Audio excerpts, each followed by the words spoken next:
શ્રી કષ્ટભંજનદેવ દાદાને કલરફુલ વાઘા ધરાવતી સેવંતીના મિક્સર ફૂલો અને રંગબેરંગી કપડાનો દિવ્ય શૃંગાર ધરાવવામાં આવ્યો।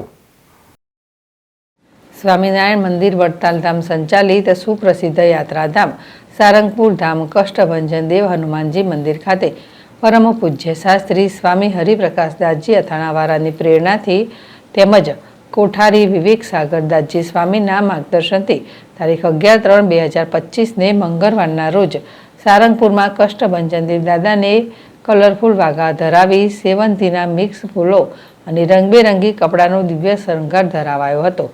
આજે સવારે 5:30 કલાકે મંગળા આરતી પૂજારી સ્વામી દ્વારા તથા સવારે 7 કલાકે શણગાર આરતી કોઠારી વિવેક સાગરદાસજી સ્વામી દ્વારા કરવામાં આવી હતી।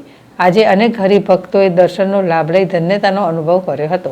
સાથોસાથ મંદિરની યજ્ઞશાળામાં મારુતિ યજ્ઞનું આયોજન કરવામાં આવ્યું હતું। આજે દાદાના વિશેષ શણગાર વિશે પૂજારી સ્વામીએ જણાવ્યું કે સારંગપુરમાં હનુમાનજી મંદિર ખાતે રંગોત્સવની તડામાર તૈયારીઓ ચાલી રહી છે। તે અંતર્ગત દાદાને વિશેષ શણગાર અને ભોગ ધરાવવામાં આવી રહ્યા છે। આજે દાદાના સિંહાસને કાપડ અને સેવંતીના ફૂલનું ડેકોરેશન કરાયું છે। દાદાને પહેરાવેલા પચરંગી વાઘા રાજકોટમાં 1 અઠવાડિયાની મહેનતે બનાવવામાં આવ્યા છે। આજે 11થી વધારે ઓર્ગેનિક કલર દાદાને ધરાવવામાં આવ્યા છે।